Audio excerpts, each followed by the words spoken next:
So hello everyone, and welcome to the first part of our tutorial for week 10. As I said, this is the last week where we'll have any substantive new material. Today we're going to cover only half of the questions for chapter 19, and the rest will be later this week in Springfield on Thursday. Now, one thing I want to emphasize in how I'm going to actually approach these questions is that one of these questions is going to be answered in the wrong way, in the sense that it's going to be in a different format from what I expect you to do on the final exam for part B questions. And the next one, the second one, is going to be answered in the right way, namely through ILAC. So just remember that for the purposes of the exam, I need you to follow ILAC, okay? Which means that for every issue that you find in a question, you have to do ILAC, which would be 1 page. And then you have to repeat the ILAC for as many issues as there are, or as many as you can spot in that question. Let's start then on page 541, and we're going to go with question 2. Now, Ashwini and Ross, if you want to participate, just unmute and chip in, please. Thanks. All right. So, it says, a solicitor had control of a number of companies, including a company called Console Developments Proprietary Limited, which purchased, renovated, and then resold properties. Okay. Now, there's the solicitor's clerk, which is similar to what we just looked at in one of the cases, owned the company called DPC Estates. The clerk has a company called DPC Estates, which was also involved in property purchases, renovations, and resale, similar to what the Console Developments company does. Okay.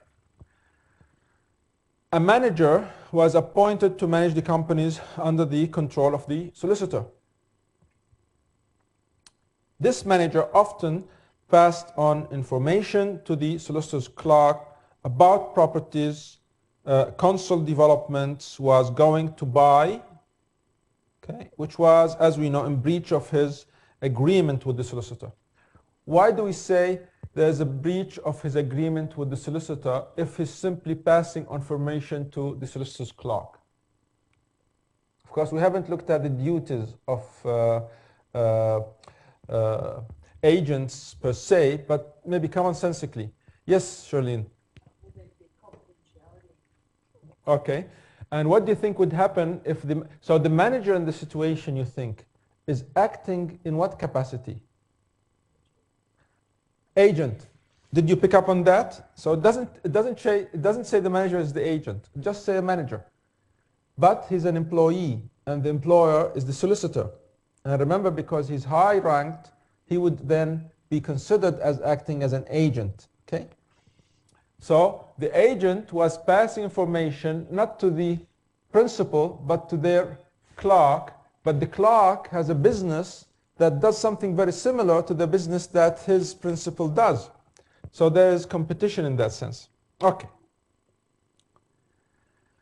The solicitor's clerk then would use that information for the benefit of his own company, DPC Estates, and purchase those properties. Okay. So the question is, has the solicitor any remedy, remember remedies, against either the manager or DPC Estates? Okay. We haven't discussed remedies in terms of agency per se, but we discussed them in terms of contracts. Okay. So if there is this scenario where you have a manager, I think, okay, so this is what we have. Okay.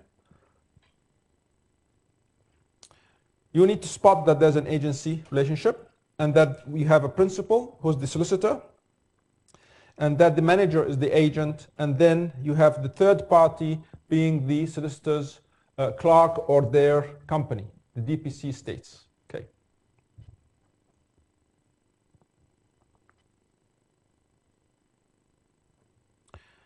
That might not be entirely true, because the third party would be wider than that. Anyway, now let's quickly which I haven't covered in any detail, but you'll find that it is very similar to what we talked about in terms of contracts. The major remedies available to the solicitor, the principal, would be rescission. Remember rescission, from rescinding the contract, okay? Or refusing to pay a commission, okay? So recover whatever was paid to the manager, or suing for damages, okay? Or suing the agent again for recovery of any secret commission paid. In this case, there is no secret commission, okay? At least we're not told in the question why the manager was passing the information to the clerk. All right. So in the case of the manager, okay, he has breached his duty to maintain confidentiality of the principal's information. If he has obtained any personal benefit, we are not told, he will be accountable for this to the principal because of this idea of fiduciary duties. I'll talk more about that when we get to Springfield. So there's a case actually where these names come from. It's called Council Developments and DPC States from 1975, on which the facts of this question are based. The solicitor will not have a remedy against DPC States unless they can establish that DPC States knew that the manager did not have the authority to act in the way they did, and this is not clear from the facts. So what they're saying is that DPC States, when they were purchasing these properties and when they were getting the information from the manager, they didn't know whether the manager was actually in breach of any relationship between them or their role as an agent vis-a-vis the solicitor, who is of course the employer of the clerk who owns this company. Okay. All right. Let's then, this is the first question. That's the question that I don't want you to answer the way I've answered. This is the question that I want you to answer the way I'm going to answer. So this is what you need to use for the exam. A broker was instructed by a hotel owner to sell her hotel.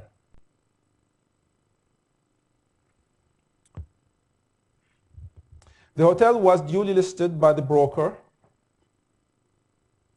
and the inquirer, someone came, their name is Robinson, was sent a list of hotels for sale and authorities to inspect the premises.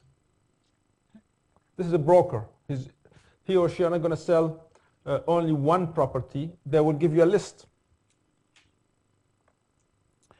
Accompanying this list of hotels was a letter, and the letter said the following: if business is done, i.e. there is a sale, we shall act for you at the usual brokerage. So you'll have to pay a certain commission. So Robinson looked at the list and bought one of the hotels after direct negotiations with the owner. Okay? So the hotel owner paid the commission. They paid the broker. Yes? The question is, can the broker now claim the commission not just from the seller, but also from the buyer? Can they also collect commission from Robinson, the purchaser of the hotel? Okay. Again, I haven't really discussed these duties in much detail at the moment, but this is how I want you to follow. This is how I want you to answer the question. The first thing you're going to do, and we're gonna do this ad nauseum after the break. So I'll take you through them really in very boring detail. The first thing you're going to do is the issue. Notice that I write the issue only with one sentence. So when I say that you need to write the issue, I don't expect you to write a whole page on the issue. Okay? And leave some space underneath it. Leave white space. Leave blanks. Because you never know, you might change your mind or you might want to add something to the issue later on. The first thing is that you have to write the issue. So I've been going through all of these examples of cases in your textbook. That's what we want. We want you to come to this point where you write the legal issue. Now, I told you about the Wentworth-Miller method. So I said you can start thinking, if you are stuck, if nothing comes to your mind, start thinking about the parties, about their objectives, about the premise, I'll make it very easy for you in the exam because I'm going to really settle the premise for you at the end of this week. And then you come hopefully to this issue. So the issue here would be something to this effect. Whether agent would breach their duty not to make a secret profit or receive a secret commission if they also claim commission from the purchaser. Okay? So I wrote this as the issue. Whether the agent would breach their duty. What's the duty? Not to make a secret profit or receive a secret commission. I haven't discussed this with you yet, but this is a duty on them. If they also claim commission from the purchaser. We know that they have already claimed the commission from the buyer. Can you improve on this issue? How can you improve on this issue? So when I say improve on it, I want you to use more of the facts that you see in the scenario. So on the question. So what do you see in the question?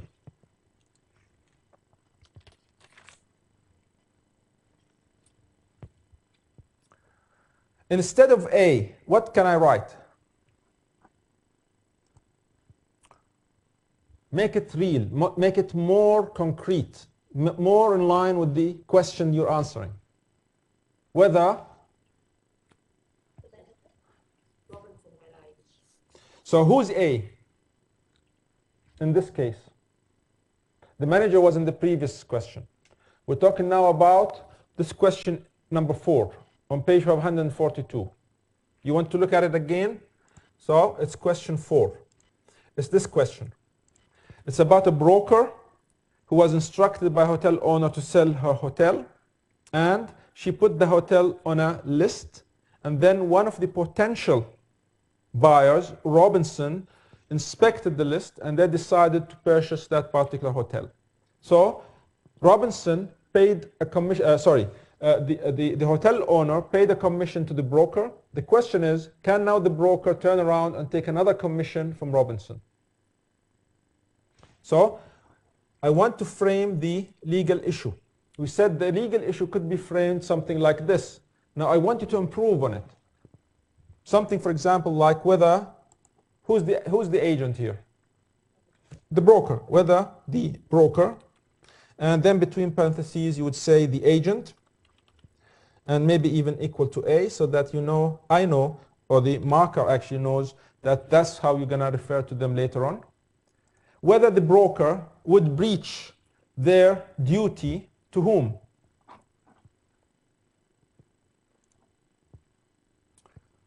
The duty that the broker has is going to be a duty towards the principal. Yeah, because that's the relationship. The contract is between them, the agency contract. Would breach their duty to the hotel owner. Could say something like principal, not to make a secret profit or receive a secret commission if they also claim commission from Robinson.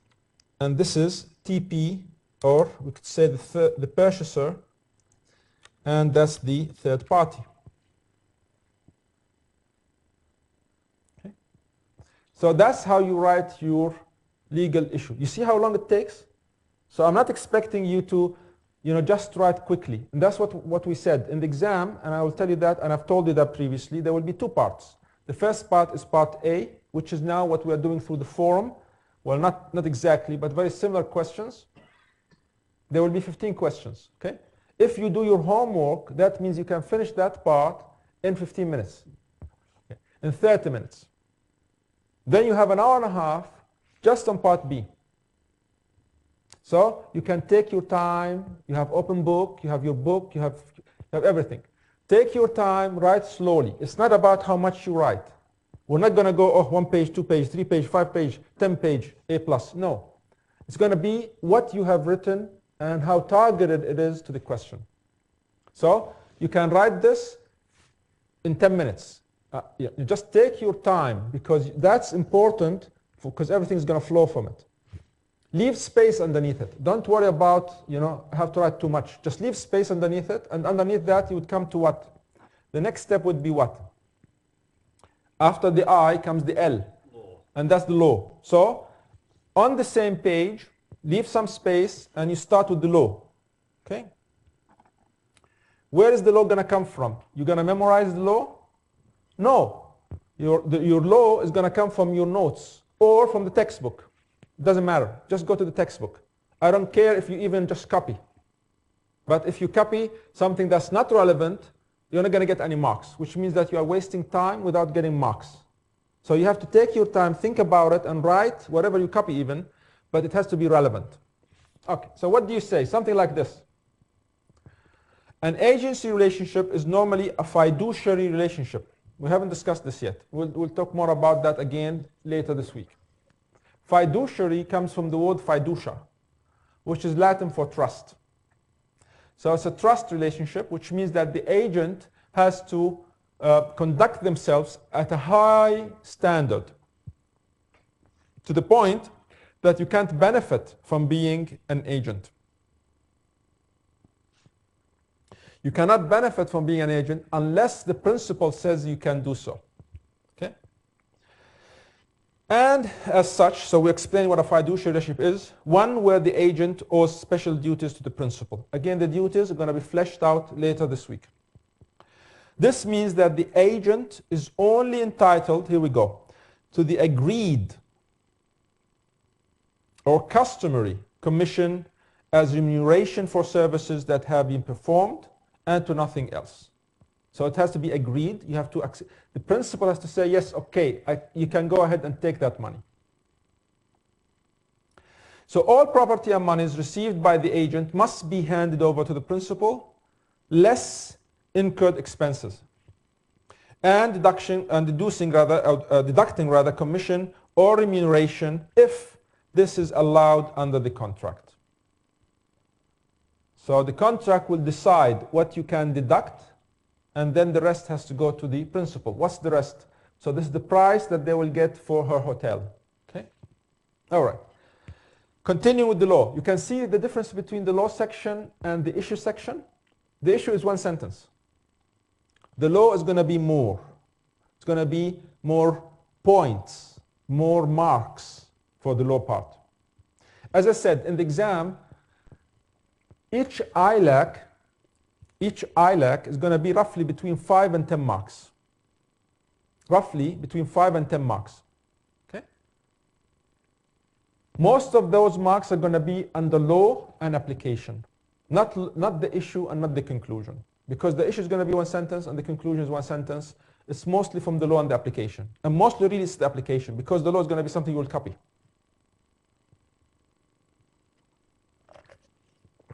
If you know what you're doing. Okay. So we continue.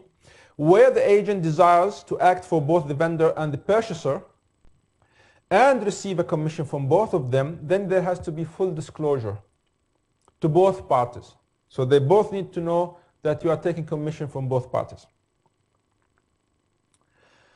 Okay. So to do otherwise could mean that the agent faces the problem of conflict of interest. Remember, this is fiduciary, very high, and would therefore be in breach of duty, as happened in one of the cases, Fullwood and Hurley, on which the facts of this question are based. Now again, someone asked, I think it was in Springfield, what are we going to do with these cases? If something comes in the exam, do you expect us that we have to talk about them? Well, these cases are being given to you in these tutorial questions. So I would expect that if something similar comes, you would be aware of them by now. But no more. I don't expect that you'd go outside that. Now we come to the application. So you have done your issue, left some space underneath it. You have done the law, leave some space. The law could be 1 paragraph, 2 paragraphs, not more really, okay? Because it's one issue. And in a question, you'll have many, many issues. And after that, you'll have some space, and then you'll write the application. We are still on the same page. So as it doesn't appear that a full disclosure was made, based on the facts, to both parties, i.e. the purchaser and the buyer, of the agent's intention to collect commissions from both of them, then the broker is not in a position to claim a commission from the purchaser. as well, without running the risk of the vendor claiming that the agent is receiving a secret profit. Okay? And then you leave some space, and then you have only one sentence for the conclusion. A, i.e. the agent, would breach their duty not to make secret profit if they claim commission from the purchaser. Okay? And you are done. This is one question with one issue and one ILAC. In the exam, you're going to have maybe one or more questions, but each question with multiple issues. Okay? Multiple issues. The key point, when you write in the exam, you're not writing an essay. And when you write in the exam, you're not writing because you need to make sure that you have 500 words or 1,000 words. None of that is going to help. What's going to help is to take your time, think about what you want to write, and then write in technical terms, in technical manner. ILAC. Every issue is going to have one page. After the exam, after the break, we're going to go through some of the exam questions and other questions to just make sure that we are all on the same page. That's it for this week here in Toomba, and I'll see you again after the break.